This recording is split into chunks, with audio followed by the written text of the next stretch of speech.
요한계시록 8장 6절에서 9절 말씀을 통해서 첫째 나팔과 둘째 나팔이라는 제목으로 하나님 말씀을 함께 나누겠습니다.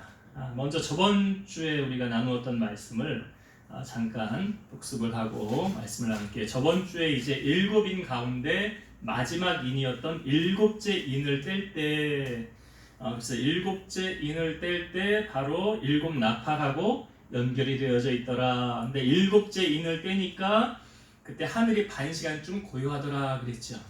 어떤 임금이 행차하기 전에 그 상감마만 합시오 뭐 이러면 주상전환 합시오 하면 막 어순하던 것이 조용해지고 평안해진 것처럼, 그러니까 하나님께서 이제 임재하시기 전의 모습, 고요하다. 이걸 우리가 영적으로 어떤 은혜를 나눴습니까? 하나님께서 지금 온 땅에 그냥 바로 다 심판을 하실 수 있지만 고요하다. 그러니까 반 시간이라는 것은 그만큼 시간이 많지 않다라는 걸 우리에게 알려주었고, 고요하다라는 것은 이제 주님이 오실 날이 멀지 않았는데 그 짧은 시간 안에 그 지금 뭐 한다고 그랬어요? 하나님께서 유예 기간을 두는 것이라 그랬죠. 유예 기간을 두고 있는. 그래서 우리가 말씀을 나눌 때 다른 건 다 놓치고 살아도 구원 열차, 구원의 이 확신은 우리가 꼭 갖고 살아야 된다. 왜냐하면 이건 누구나 다 예외 없이 죽으면 둘 중에 한 군데, 양과 염소로 나뉜다고 그랬잖아요. 의인과 악인으로 나뉜다고 그랬잖아요. 우리 죽으면 다 어디 가요? 하나님 보좌 앞에 가요. 생명책이 있다고 그랬잖아. 그 생명책의 명단이 있느냐 없느냐에 따라서 너는 여기 이름 있구나, 그러면 천국.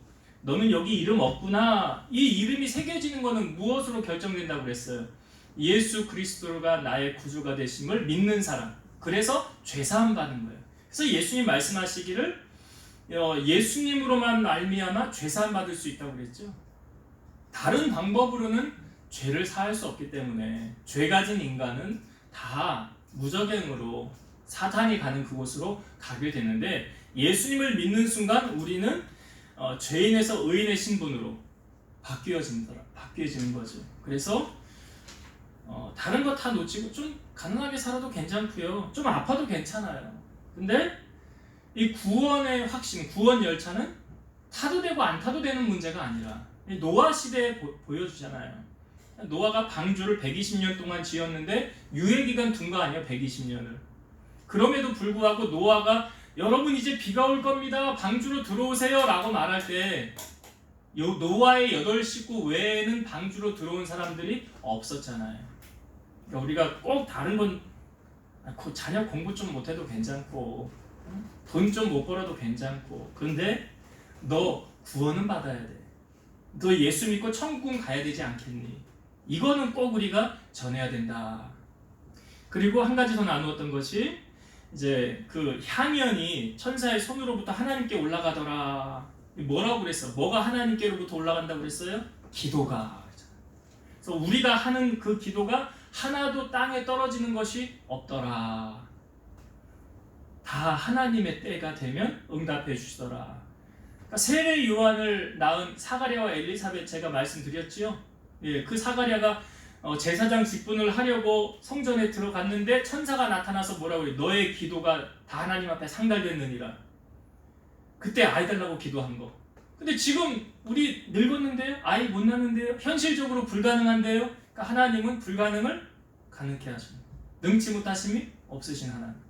그러니까 그 기도가 때가 되면은 하나님의 때에 반드시 이루어지더라. 그래서 성도는, 기도는 뭐에 비유하고 있습니까? 호흡이라고 그러잖아요. 숨 안 쉬고 살아요, 못 살아요? 못 사는 것처럼 성도가 기도 안 하면 숨 안 쉬는 거하고 똑같은 거예요. 숨 안 쉬고 못 살잖아요. 그래서 우리가 꼭 하나님 앞에 기도하고 응답하고 살아가야 된다. 우리가 저번 시간에 이 두 가지 은혜를 나누었습니다. 이제 일곱 인이 이제 끝나고 일곱 나팔이 시작이 되어졌죠. 이 계시록은 이렇게 연결되어져 있어요. 일곱 인이 끝나면 일곱 나팔의 재앙이 나오고, 일곱 나팔의 재앙이 끝나면 일곱 대접의 재앙이 나와요. 이게 이렇게 순차적으로 연결되어져 있어요. 그러니까 일곱 인은 교회에 닥친 환난을, 우리에게 주로 성도들이 당하는 환난을 보여주는 것이었고, 일곱 나팔은 세상에 대한 하나님의 경고예요. 하나님께서 이렇게 세상을 경고하실 것이다. 그 다음에 7 대접은 세상에 임한 하나님의 증거, 이런 순서로 이렇게 보여주고 있습니다. 그래서 오늘 이제 7 나팔, 이제 처음 첫째 나팔과 둘째 나팔을 부는 것이 이제 나왔는데, 본문을 보면서 다시 한번 은혜를 나누겠습니다. 7절을 제가 다시 한번 볼게요. 7절. 첫째 천사가 나팔을 부니 피 섞인 우박과 불이 나와서 땅에 쏟아지매 땅의 3분의 1이 타버리고 수목의 3분의 1도 타버리고 각종 푸른 풀도 타버렸더라. 첫 번째 천사가 이제 나팔을 부니까 어떤 현상이 나타났대요? 피 섞인 우박과 불이 나와서 땅에 쏟아지더라. 피 섞인 우박과 불. 신학학자들에 의하면 이 피 섞인 우박과 불을 이렇게 해석합니다. 한 3가지로 해석을 하는데, 첫 번째는 뭐냐면 하나님과 교회를 대적하는 악의 세력들에게 하나님의 진노의 심판이 떨어짐을 의미한다. 그러니까 지금 피 섞인 우박과 불이 어디에서 나오는 거예요? 하늘에서 나오는 거잖아요. 하늘에서 땅에 떨어지는 거잖아요. 그러니까 하나님의 교회와 그 대적하는 그 무리들에게 하나님의 진노의 심판이 떨어짐을 보여주는 거죠. 두 번째 해석은 역사성을 부인하고 영적인 재앙으로만 해석하더라. 영적 재앙으로 해석하는 학자들이 있고, 세 번째는 애굽에게 내린 10가지 재앙 중에서 7번째 재앙이 뭐냐면, 이스라엘 백성들이 출애굽을 하기 전에 모세를 바로에게 보내잖아요. 그러니까 모세가 바로 앞에 가서 첫 번째로 행하였던 기적이 물이 피가 되는 거잖아요. 나일강의 물이 피로 변하는 거. 그러면서 피, 개구리, 이파리, 악질, 독종, 그 다음에 7번째가 뭐냐면 우박이란 말이에요. 그 7번째 내렸던 우박의 재앙과 흡사하게 지금 보여주고 있어요. 그러니까 이것은 자연계에 대한 재난을 묘사하고 있다. 제가 애굽 출애굽하기 전에 10가지 재앙을 하나님 내렸다고 그랬는데, 이 10가지 재앙을 받은 대상이 누굽니까? 어떤 사람들에게 이 재앙이 임했죠? 그 애굽에는 특별히 유대인 아브라함의 후손들도 거기 살고 있었고, 그 다음에 애굽 사람들도 살고 있었어요. 근데 그 재앙이 누구에게만 임했습니까? 애굽 사람들에게만 임했어요. 그러니까 유대인들에게는 하나도 임하지 않았어요. 그러니까 이것을 통해서 불신자에 대한 최후의 심판의 전조, 정산. 그러니까 하나님의 백성들에게 임하는 심판이 아니에요. 그리고 자연계를 지금 파괴시키고 있잖아요. 하나님께서 여기 7절부터 12절까지의 내용에 보면 3분의 1이라는 표현이 있거든요. 오늘 우리가 읽은 본문에도 3분의 1이 타버리고 또 3분의 1이 타버리고 이렇게 나와요. 그게 12번이나 이제 보여주고 있는데, 이 3분의 1이라는 숫자는 특정한 수치 의미를 부여해 주는 것이 아니라 세상의 모든 것이 아닌 일부분에게 영향을 미쳤다. 이게 이제 나중에 7 대접에 보면 그 대상이 더 확대가 됩니다. 뒤에 나오는 7 대접은. 근데 지금 7 나팔에서는 3분의 1, 그러니까 전체가 아닌 부분적인 하나님의 심판을 말하고 있는 거죠.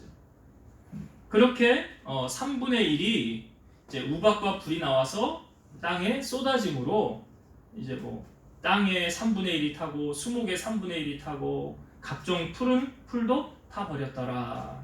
이게 이제 첫 번째 나팔을 불었을 때 나타났던 현상. 이 부분 이제 조금 있다가 또 은혜를 나누고요. 자, 8절 볼게요. 둘째 천사가 나팔을 부니 불붙는 큰 산과 같은 것이 바다에 던져지매 바다의 3분의 1이 피가 되고. 이제 둘째 천사가 나타나서 나팔을 불었어요. 그랬더니 어떤 현상이 나타납니까? 불붙는 큰 산과 같은 것이 바다에 던져졌더라. 그래서 바다의 3분의 1이 피가 되었더라. 여기 말하는 이제 불붙는 큰 산과 같은 것, 이게 뭘 의미하느냐? 불붙는 큰 산과 같은, 그러니까 불붙은 큰 산이 아니에요. 그렇죠? 성경을 보니까 불붙은 큰 산과 같은 것, 불이 붙은 큰 산이 아니고 불붙은 큰 산과 같은 것 이라고 표현하고 있어요. 자, 이 신학학자들은 이 불붙은 큰 산과 같은 것을 이것도 세 가지로 해석을 하는데, 첫 번째로는 실제로 일어난 지역의 화산, 실제 눈에 보이는 화산이 있잖아요. 산해 같은데 실제로 일어난 지역의 화산을 의미한다. 두 번째로는 위경에서 언급된 불타는 큰 화산과 같은 7별을 의미한다. 네. 위경에서, 그러니까 성경은 정경이죠. 정경 말고 다른 이제 위경에서 이렇게 학자들이 이야기하더라. 그다음에 세 번째는 성경 말씀 예레미야 51장 25절을 근거로 한 말씀이다. 이 제가 읽어볼게요. 예레미야 51장 25절. 여호와의 말씀이니라. 온 세계를 멸하는 멸망의 산을 보라. 나는 내 원수라.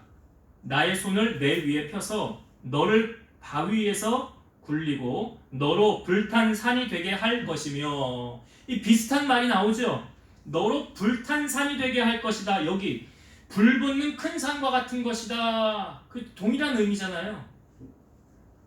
근데 여기 예레미야 51장 25절에서 하나님께서 그러면 누구를 대상으로 너는 불붙은 큰 산 같을 것이다, 어떤 대상에게 이 말을 하신 것이냐, 이게 51장 29절에 나와요. 예레미야 51장 29절. 땅이 진동하며 소용돌이 치나니 이는 여호와께서 바벨론을 쳐서 그 땅으로 황폐하여 주민이 없게 할 계획이 섰음이라. 그러니까 여기 불붙은 큰 산은 뭘 의미하느냐? 바벨론을 의미하는 거예요. 당시 예레미야 있었을 당시에 그 바벨론은 아직 존재하고 있는 나라였죠. 그러니까 남유다가 누구에게 멸망당했습니까? 바벨론. 그러니까 북이스라엘을 멸망시킨 아수르를 누가 멸망시켰습니까? 바벨론. 그러니까 영원할 것 같았던 나라가 뭐냐? 바벨론이에요. 아무도 대항할 수 없을 만큼 강력한 힘을 가진 나라가 어디냐? 바벨론이에요. 근데 그 바벨론을 누가 멸망시켰느냐? 하나님이에요. 하나님 심판하신 거예요. 그럼 여러분, 이 바벨론을 비유적으로 표현한 것이 이 불붙는 큰 산과 같은 거예요. 예레미야의 말씀을 따와서 요한계시록은 묵시문학이라고 했죠. 비유적인 표현이 많다고 했잖아요. 그리고 상징이 많다고 그러지 않았습니까? 그러면 지금 이 요한계시록은 사실 누구에게 소망을 주기 위해 기록된 글입니까? 말세를 살아가는 우리들이지만 당시 시대적인 배경이 어떠했다고 그랬어요? 로마의 도미티안 그 황제가 내가 신이야, 나에게 절하지 않으면 다 죽일 거야, 다 없애버릴 거야, 예수가 너의 신이라고 당장 없애버릴 거야, 죽여버릴 거야, 동물의 밥이 되고 하게 하고 화형을 쳐서 멸망시킨 아주 강력하게 핍박을 했던 왕이 도미티안이죠. 지금 이 시대적인 배경을 보면, 그러니까 유대인들은, 지금 크리스찬들은, 로마에 있는 그 핍박을 당하는 크리스찬들은 이 불붙은 큰 산을 상징적인 비유로 바벨론을 비유하고 있지만 실질적으로는 누구를 가리킬까요? 로마의 정권을 잡은, 강력한 정권을 가진 그들을 지금 비유적인 표현으로 우리에게 보여주고 있는 거예요. 비유적인 표현. 여기 바다의 3분의 1이 피가 된다. 그러니까 전쟁과 재앙의 참혹성을 나타내는 종말론적 사건을 시사하고 있는 거죠. 이 9절을 보면, 9절도 볼게요. 바다 가운데 생명 가진 피조물들의 3분의 1이 죽고 배들의 3분의 1이 깨지더라. 생명 가진 피조물의 3분의 1이 죽고, 이 물고기들, 바닷물에서 사는 물고기들이 죽는다는 것을 말하고 있고요. 배들의 3분의 1이 깨진다는 것은 전쟁으로 인해 군함이나 상선이 침몰되는 것, 그러니까 심한 풍랑으로 인해 배가 파손되는 것, 종말론적 심판으로 하나님의 최종적인 진노가 아니라 심판의 시작을 나타내주고 있는 거예요. 하나님의 심판. 이런 의미로 첫째 나팔과 둘째 나팔이 이제 불려지고 그 의미를 우리에게 보여주었습니다. 이제 제가 한 두 가지로 주신 은혜 함께 나눌게요. 첫 번째는 이 첫째 나팔을 불 때에 이게 하늘에서 피 섞인 우박과 불이 어디로 떨어졌습니까? 땅에 떨어졌더라 그랬어요. 땅에 우리가 생각하기에 아, 이거는 영원할 거야 라고 생각했던 것들. 우리가 6째 인을 나누었을 때 그 6째 인 하나님의 심판이 임하였을 때 그 권력자, 부유한 자, 뭐 종이나 어떤 누구를 막론하고 세상의 모든 사람들이 그 위기 속에서 누구에게 도와달라고 합니까? 잊으셨어요? 한번 앞으로 가서 6장 16절 요한계시록 6장 15절 16절을 같이 볼게요. 15절 땅의 임금들과 왕족들과 장군들과 부자들과 강한 자들과 모든 종과 자유인이 굴과 산들의 바위 틈에 숨어. 왜 숨었느냐? 재앙이 임하니까. 그 재앙 가운데 숨어서 16절 산들과 바위에게 말하되 우리 위에 떨어져 보좌에 앉으신 이의 얼굴에서와 그 어린 양의 진노에서 우리를 가리라. 지금 그 하나님의 심판이 임할 때 이들이 지금 무엇에게 도움을 요청하고 있어요? 산들과 바위에게. 산들과 바위에게 말하되 우리 좀 도와달라. 우리 좀 도와달라. 그러니까 우리가 영원하리라고 생각했던 그것이 영원하지 않다라는 것을 성경 우리에게 보여주는 거예요. 여러분, 영원한 것은 하나님밖에 없잖아요. 이 땅에 있는 모든 것은 다 없어집니다. 다 소멸됩니다. 영원하지 않아요. 하나님과 하나님의 나라는 영원해요. 우리가 영원하라고 생각했던 그 모든 것들이 지금 허물어지는 거예요. 영원하지 않다는 거예요. 시편 14편 1절부터 3절 어리석은 자는 그의 마음에 이르기를 하나님이 없다 하는도다. 그들은 부패하고 그 행실이 가증하니 선을 행하는 자가 없도다. 여호와께서 하늘에서 인생을 굽어살피사 지각이 있어 하나님을 찾는 자가 있는가 보려 하신즉 다 치우쳐 함께 더러운 자가 되고 선을 행하는 자가 없으니 하나도 없도다. 어리석은 자는 마음에 이르기를 하나님이 없다. 그런데 오히려 하나님은 어떻게? 하늘에서 인생을 굽어살피사 하나님을 찾는 자가 있는가 보신다 그러잖아요. 그러니까 여러분, 하나님께서 지금 이 심판을 행하실 때 첫째 나팔에서 하늘에서 재앙이 불이 막 떨어질 때 이 심판의 대상은 누굽니까? 이거 이렇게 생각하면 쉽지요. 제가 아까 말씀드렸던 10가지 재앙, 출애굽하기 전에 10가지 재앙을 내릴 때 하늘에서 우박이 내렸는데 누구에게만 우박이 임했어요? 애굽 사람에게만. 유대인들에게는 하나도, 아브라함의 후손에게는 하나도 임하지 않았어요. 그러니까 이 심판은 누구에게 임하는 심판입니까? 세상 사람들에게 임하는 심판이에요.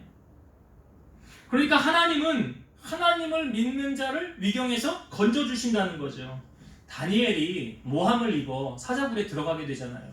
그것도 조서를 내려서 30일 동안 왕 외에 다른 누구에게나 절하거나 기도하면 사자굴에 던져 넣읍시다. 그러니까 다니엘이 여전히 기도했거든요. 그러니까 사자굴에 들어가야 됐어요. 왕도 다니엘을 이뻐했지만 구할 수가 없었어요. 사자굴에 들어가서 하루를 지나고 다음날 왕이 왔을 때 다니엘아 다니엘아 부르니까 밑에서 다니엘이 말하기를 왕이시여 저는 안전합니다. 하나님이 이미 천사를 보내어서 사자들의 입을 봉하셨습니다. 사자들이 나를 해하지 못했고 나의 이 무죄함이 명백하며 또 나는 왕에게도 해를 끼치지 않았습니다. 다니엘이 살은 이유를 이렇게 말하고 있어요. 다니엘 6장 23절 왕이 심히 기뻐서 명하여 다니엘을 굴에서 올리라 하매 그들이 다니엘을 굴에서 올린즉 그의 몸이 조금도 상하지 아니하였으니 이는 그가 자기의 하나님을 믿음이었더라. 하나님을 믿는 믿음이 그를 위경에서 건지셨더라. 그래서 심지가 견고한 자는 평강하고 평강하도록 지키신다. 이사야 26장 3절 말씀. 우리가 누구를 의지해요, 여러분? 하나님을 의지하면 위경에서 건져주시는 거예요. 하나님을 의지하면 하나님이 모든 것을 책임져 주시는 거예요. 재앙에서도 건져주시는 거예요. 지금 첫째 나팔의 그 심판은 대상이 누구입니까? 불신자들이에요. 믿지 않는 자들에게 임하는 하나님의 심판이에요. 그러니까 이 심판을 면하기 위해서는 어떻게 됩니까? 빨리 주님 품으로 돌아와야 되는 거예요. 그것을 첫째 심판을 통해서, 첫째 나팔을 통해서 우리에게 알려주는 메시지예요. 둘째 나누고 싶은 은혜는 둘째 나팔을 불었을 때 비유적인 표현이라고 그랬죠. 불붙은 큰 산과 같은 것. 불붙은 큰 산은 뭘 의미한다고 그랬어요? 예레미야 51장의 말씀에 보면 바벨론을 의미한다고 그랬잖아요. 그러니까 이 하나님을 믿는 백성들을 핍박하는 무리들. 당시 남유다를 물리친 나라가 바벨론이에요.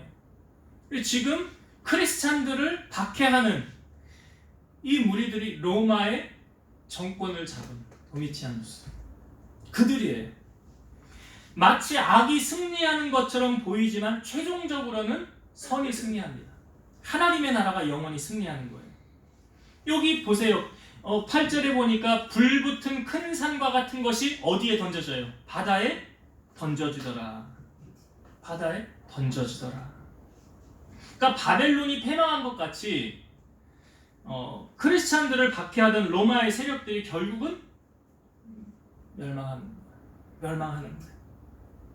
그러니까 하나님의 자녀들을 핍박하고 힘들게 하는 그 무리들이 마치 승리한 것 같고 영원할 것 같지만 그들은 영원하지 않고 결국은 다 없어지고 허물어진다. 최종 승리는 하나님의 손 안에 있기 때문에 그렇습니다. 하나님 손 붙들어주는 자가 결국은 승리하게 되어지는 거예요. 그래서 마태복음 24장 13절, 그러나 끝까지 견디는 자는 구원을 얻으리라.